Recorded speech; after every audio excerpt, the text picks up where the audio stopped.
हाँ, तो Y respiration, because respiration क्या करता है कि जो डाइजेस्टेड फूड है उसको कन्वर्ट करता है एनर्जी में। केमिकल रिएक्शन में पढ़ो, why respiration is called exothermic reaction.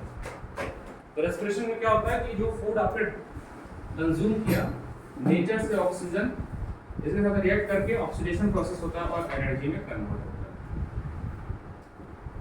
कौन सा एग्जांपल था? C6H12O6O2 क्या बनता था? Energy plus CO2 plus H2O। ठीक है, और ये एनर्जी जो है ह्यूमन बॉडी में in the form of ATP store होता है, इसको एनर्जी करेंसी कहते हैं, ATP एडेनोसाइन ट्राइफॉस्फेट। और ये प्रोसेस होता कहाँ पे है? ये प्रोसेस होता है सेल में, माइटोकॉन्ड्रिया में, माइटोकॉन्ड्रिया में सेल ऑर्गेनेल वहां पे होता है। तो डेफिनेशन लिखा जाए, डेफिनेशन देखिए, डेफिनेशन लिखो, the process of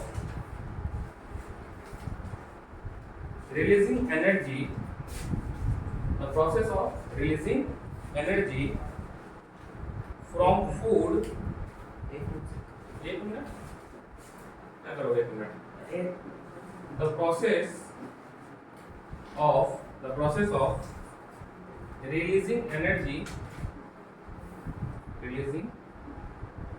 energy from food is known as respiration,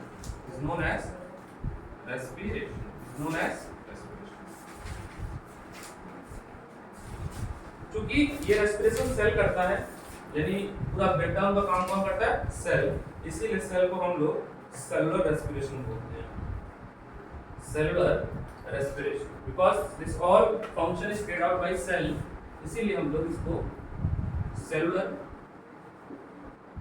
respiration बोलते हैं।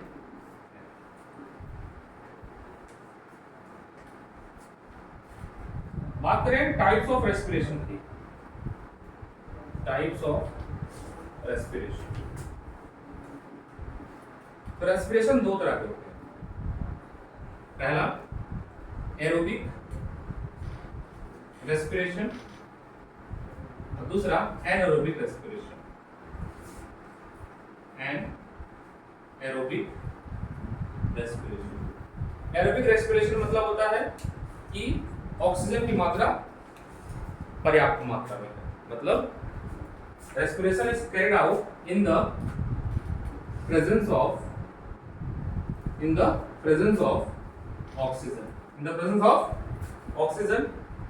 एरोबिक रेस्पिरेशन में क्या होता है कि respiration carried out in the lack of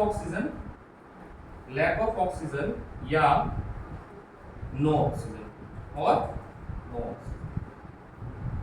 इसमें क्या होगा, इसमें पर्याप्त मात्रा में ऑक्सीजन है, ये हम लोग करते हैं, मतलब सभी जितने भी ऑर्गेनिजम्स हैं वो करते हैं। ये होता है माइटोकॉन्ड्रिया में, किसमें? माइटोकॉन्ड्रिया में।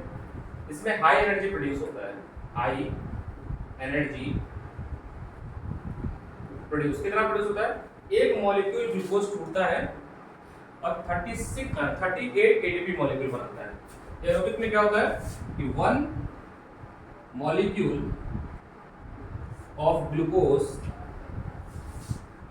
कन्वर्टेड इनटू, कैसे भी लिखेंगे रिएक्शन पूरा, 38 ATP molecule, 38 ATP molecule. Anaerobic बात करें, जब लैक ऑफ ऑक्सीजन होता है तो इसमें क्या होता है कि 1 glucose is converted into 2 ATP, और जब नो ऑक्सीजन होता है तो 1 glucose is converted into alcohol.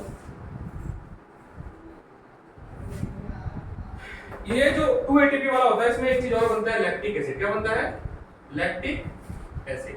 और ये होता है आपका मसल सेल में, किसमें? मसल सेल में। और ये कौन करता है? ये करता है ईस्ट। इस प्रोसेस को बोलते हैं फर्मेंटेशन। क्या बोलते हैं? फर्मेंटेशन। अभी ये पूरा लिखवाते हैं, पहले तो शाम को।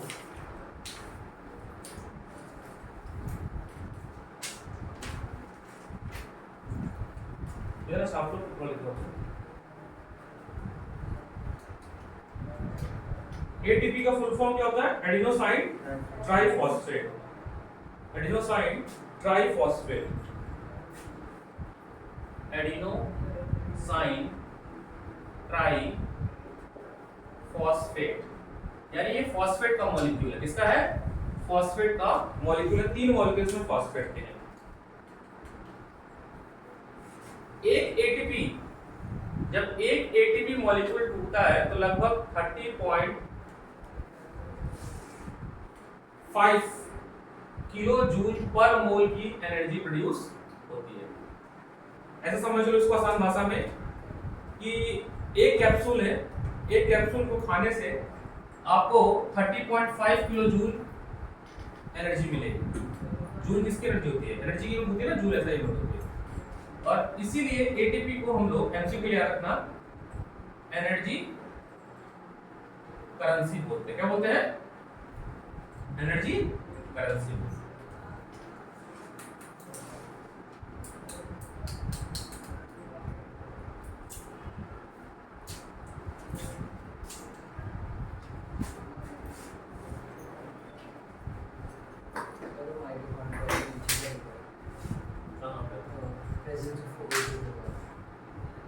माइटोकॉन्ड्रिया नीचे high energy produce, high energy produce.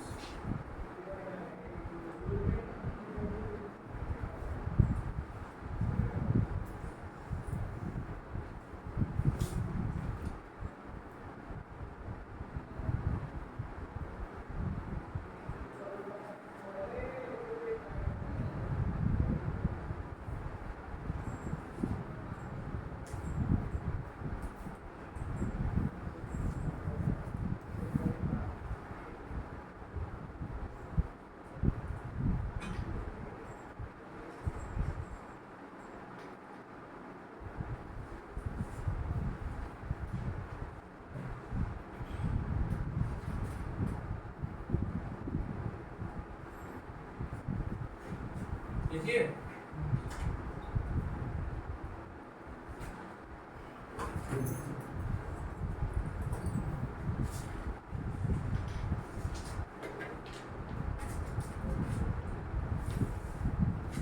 देखो,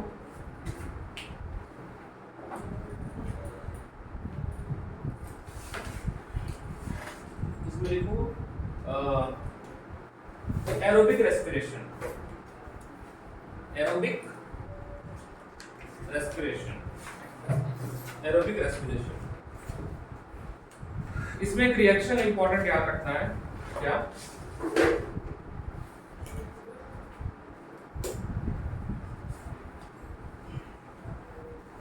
डालो एरोबिक रेस्पिरेशन।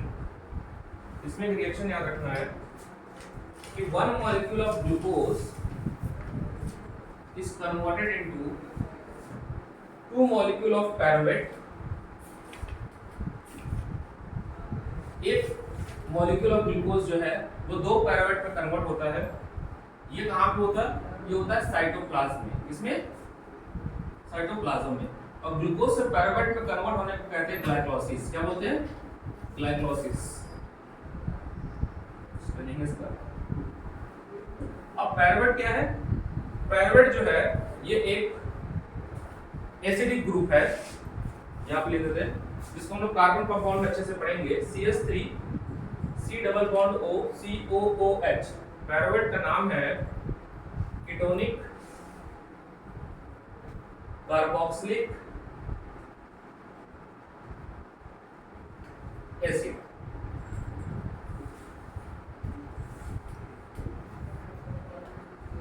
पायरुवेट जो है ये एसिडिक कंपाउंड है। पायरुवेट क्या है? एसिडिक कंपाउंड है। कार्बन कंपाउंड जो हम पढ़ाएंगे केमिस्ट्री में ही, तो उसमें 2 चीज बताएंगे। अगर किसी कार्बन कंपाउंड में तुम्हें ऐसे दिख जाए C डबल बॉन्ड O, तो ये कीटोन होता है। क्या होता है?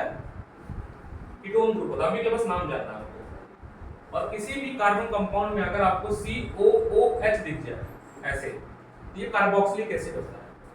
Methanoic acid, ethanoic acid, formic acid, ये सब पढ़ेंगे। ये कार्बोक्सिलिक एसिड है, कार्बोक्सिलिक एसिड है। और इस वाले कंपाउंड में दोनों है, देखो कीटोन भी है और कार्बोक्सिलिक एसिड भी। इसलिए इसका नाम है ketonic carboxylic acid. Short form में पायरुवेट बोलते हैं। शॉर्ट फॉर्म कहते हैं, इसका अनदर नेम क्या है? पायरुवेट। अब ये पायरुवेट कन्वर्ट होता है आपका, अगर एरोबिक रेस्पिरेशन में तो माइटोकॉन्ड्रिया में होगा, माइटोकॉन्ड्रिया में होगा, और ये पायरुवेट कन्वर्ट होता है आपका CO2 H2O प्लस 38 ATP। ठीक है, पायरुवेट से ATP में बदलने को हम लोग कर्ब साइकिल बोलते हैं। नाम के लिए याद रखना है, डिटेल आपके सिलेबस में नहीं है, कर्ब्स साइकिल। ये किसमें है? एरोबिक में। किसमें है? एरोबिक। डेफिनेशन लिख लो, ये रिएक्शन याद रखना। देखो, during aerobic respiration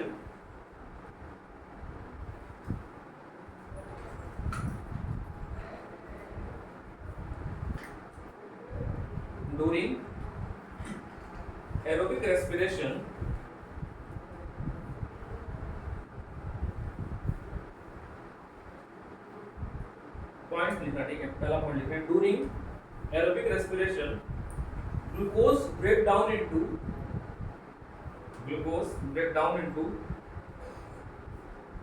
3 carbon atom compound, glucose break down into 3 carbon atom compound, pyruvate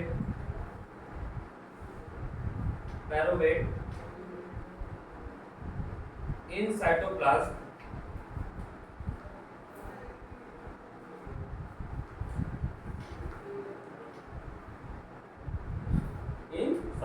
second point,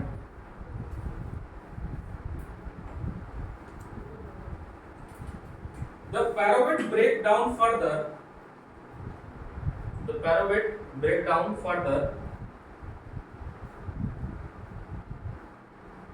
in the presence of oxygen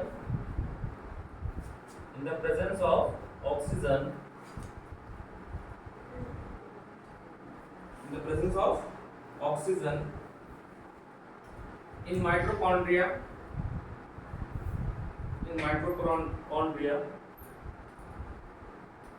to release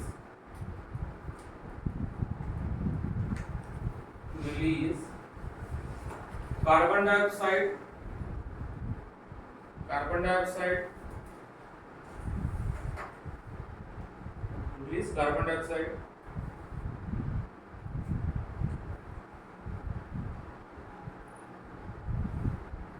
energy and water.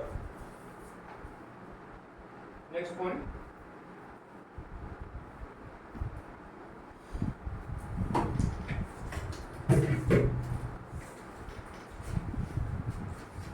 it is called aerobic respiration.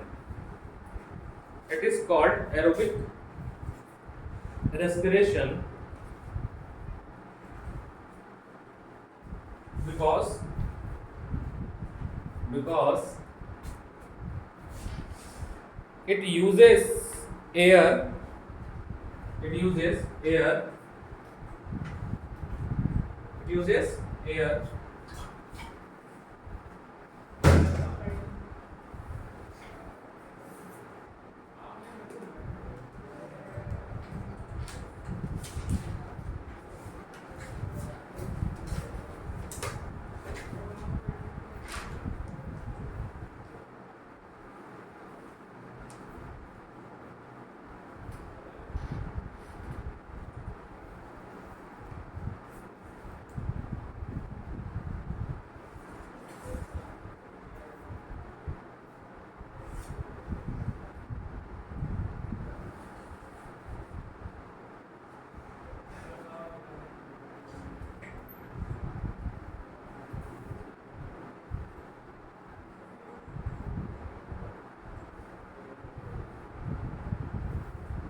It is called aerobic respiration because it uses air which contain oxygen.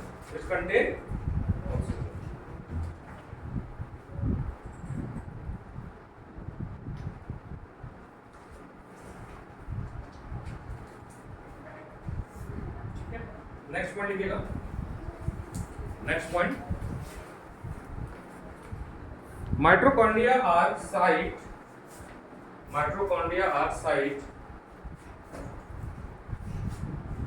of aerobic respiration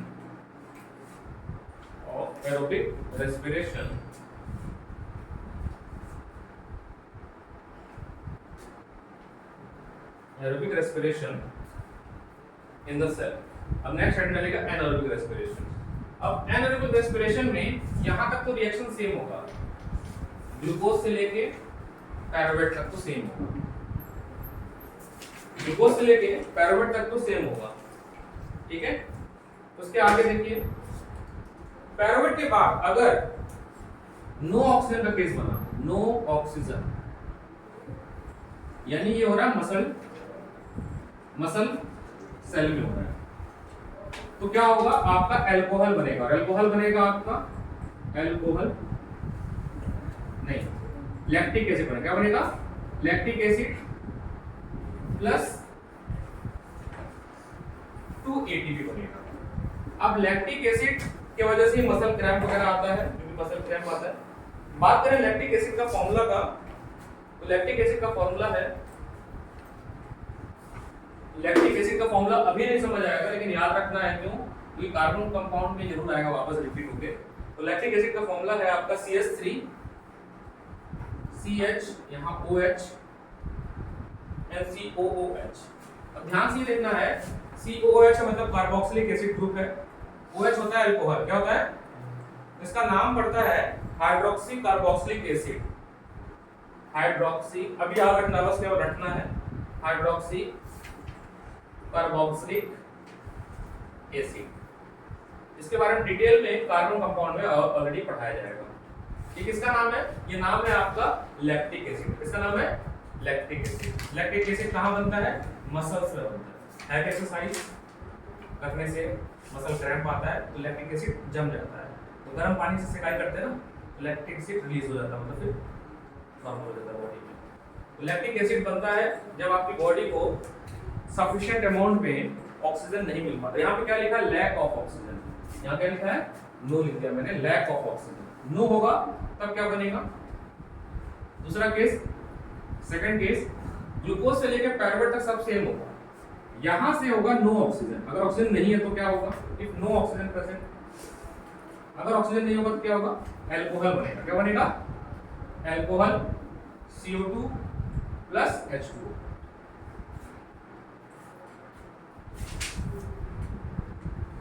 H2O नहीं बनेगा, ATP बनेगा, 2 ATP बनेगा।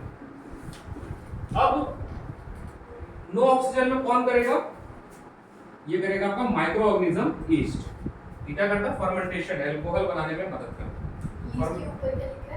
No oxygen, no O2, lack of oxygen और no में बहुत अंतर है। अब एनसीईआरटी ओपन करिए, एनसीईआरटी में फ्लो चार्ट दिया हुआ है, इस फ्लो चार्ट को याद करना है आपको।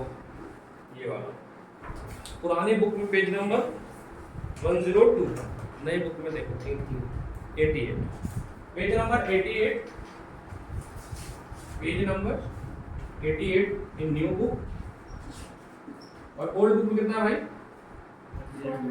102 ओल्ड बुक। आपको बोर्ड में सीबीएसई की नोटबुक में यही वाला फ्लो चार्ट बनाना जो एनसीईआरटी में दिया। ये समझने के लिए, ब्रेक डाउन करने के लिए। देखो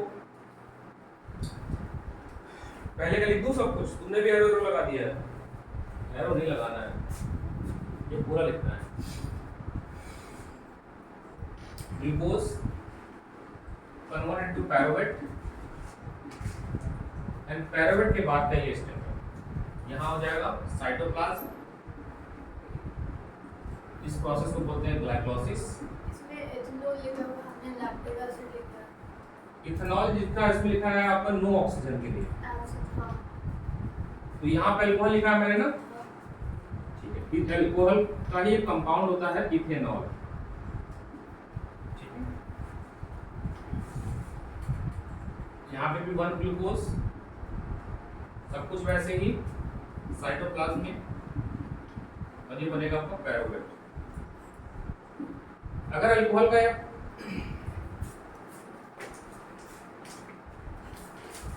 देखो C2H5OH ये इथेनॉल का फॉर्मूला है। ऐसे यहाँ पे बढ़ते जाएगा, C3 मॉलिक्यूल हो जाएगा C3H7OH, पढ़ेंगे हम लोग, इसको प्रोपेनॉल बोलते हैं। C4H9OH हो जाएगा, इसको ब्यूटेनॉल बोलते हैं। CH3OH अगर हो जाता तो मेथेनॉल बोलते हैं। तो methanol, ethanol, propanol, butanol, hexanol, pentanol ऐसे चलता है। मैंने जनरल लिखा अल्कोहल, अल्कोहल का कौन सा कंपाउंड बनेगा? इथेनॉल बनेगा। ये दोनों रिएक्शन किसके लिए था? Anaerobic respiration. इसमें पॉइंट्स लिखिए। क्वेश्चन आएगा, right the difference between aerobic and anaerobic reaction. इसमें पॉइंट्स लिखिए।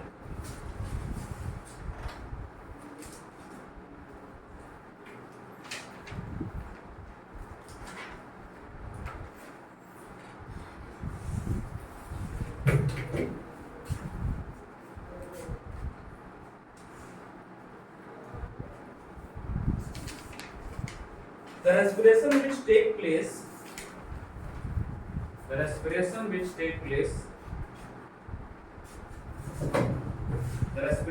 take place without oxygen or lack of oxygen,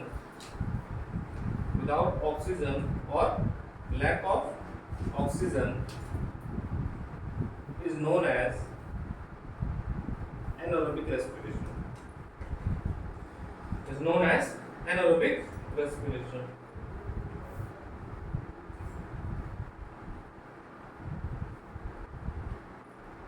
second point लिखिए। सेकंड पॉइंट में ऐसे लिखिएगा, नो ऑक्सीजन करके फिर एरो, नो ऑक्सीजन, इसमें एरो लिख के लिखिएगा। The process in which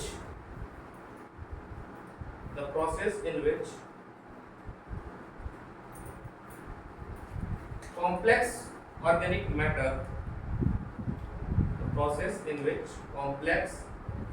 matter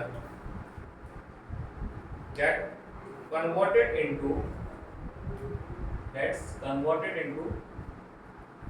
simpler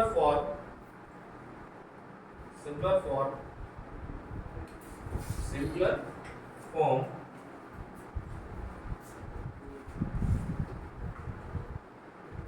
during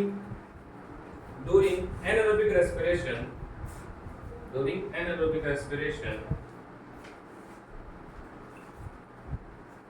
to form ethanol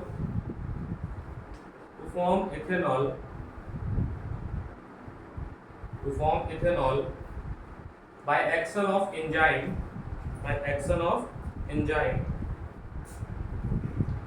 full stop, for example yeast and bacteria, वो क्यों नहीं आया है?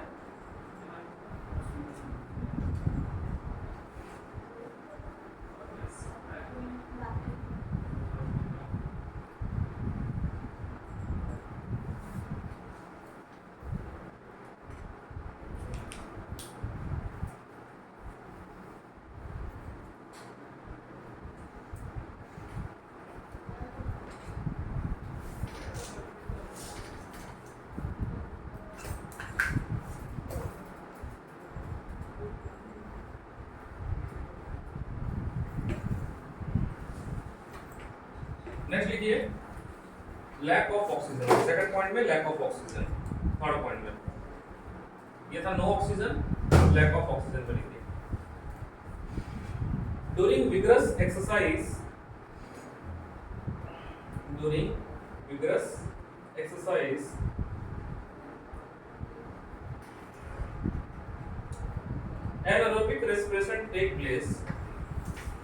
anaerobic respiration takes place,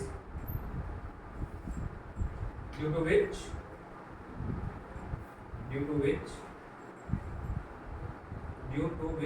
there is release of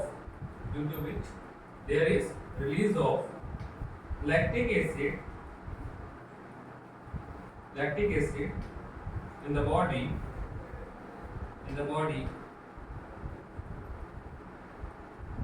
which causes muscle fatigue which causes muscle fatigue and cramps, which causes muscle fatigue and cramps. That's why muscle fatigue and cramps. That's why we breathe heavily होगा ना तेजी से. We breathe heavily after exercise.